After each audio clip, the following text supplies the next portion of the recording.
नाशिक जिल्ह्यात सह्याद्रीच्या दऱ्याखोऱ्यात सध्या पर्यटकांची रेलचेल आहे। वळणदार घाट आणि निसर्गरम्य परिसरात अतिउत्साही पर्यटकांमुळे आनंदाला गालबोट लागतंय। अपघातांचं प्रमाण वाढलंय। आठवड्याला 2 बळी जात आहेत। नाशिक जिल्ह्यात पर्यटनाला जाताना दक्षता घ्या। अतिउत्साहात जीव धोक्यात घालू नका। अपघातात वाढ, आठवड्याला 2 बळी। मद्यपान करून डोंगर दऱ्यात धबधब्यात जाऊ नका। नाशिक जिल्ह्यातील इगतपुरी आणि त्र्यंबकेश्वर हे 2 जिल्हे पर्यटनासाठी लोकप्रिय ठरले।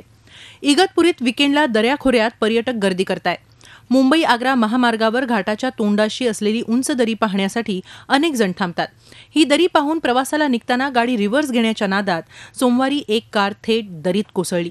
या अपघातात कुटुंबातील 4 जण गंभीर जखमी झाले तर एक मुलगी दगावली। असे अपघात सातत्याने घडतायत। धबधब्याजवळ सातत्याने हे अपघात घडत असल्याचं दिसून येतंय।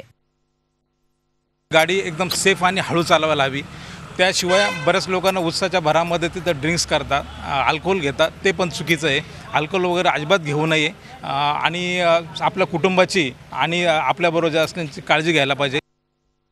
दारू पिऊन धिंगाणा घालणारे पर्यटक, अति उत्साहात होत असलेलं ध्वनी प्रदूषण, डोंगर दऱ्यात फेकून दिलेलं प्लास्टिक, प्लेट्स, दारूच्या बाटल्या यामुळे प्रदूषण होतंय। काही ठिकाणी उद्दाम पर्यटकांनी मारामाऱ्याही केल्या, तर काही ठिकाणी बेफाम पर्यटकांनी भरधाव गाड्या चालवत अपघात केले।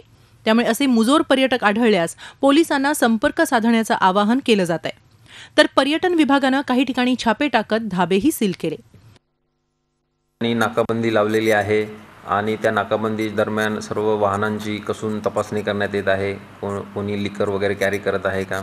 त्यानंतर हे सर्व जे हॉटेल्स धाबे आहे त्यांच्यावरती सुद्धा रेड करण्यात आलेले आहे आणि काही ठिकाणी मोठ्या प्रमाणात दारूचा साठा जो आहे तो जप्त करण्यात आलेला आहे। पासून मान्सून सरी जोरदार बरसत आहेत, त्यामुळे वर्षा पर्यटन मोठ्या प्रमाणात लोक करत आहेत। परंतु हे पर्यटन करत असताना खूप उत्साह दाखवतात, अतिसाहस करतात आणि स्वतःचा आनंद घेत असताना अनेक दुर्घटना या उत्साहामुळे आणि साहसामुळे होतात। त्यामुळे त्यांच्या स्वतःच्याही कुटुंबियांच्या आनंदावर यामुळे विरजण पडतं, इतरांचे या आनंदावर यामुळे विरजण पडतं।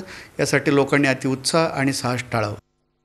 मुंबई पुण्यातले पर्यटक आता कर्जत लोणावळ्याला कंटाळले, त्यामुळे नाशिक जिल्ह्याकडे गर्दी व्हायला लागली आहे। त्यामुळे पर्यटकांनी अतिउत्साहाला आळा घालायला हवा, तसंच निसर्गाचं पावित्र्यही राखायला हवं। योगेश खरेंसह bureau report, Zee media, Nashik. Zee 24 तास रहा एक पाऊल पुढे।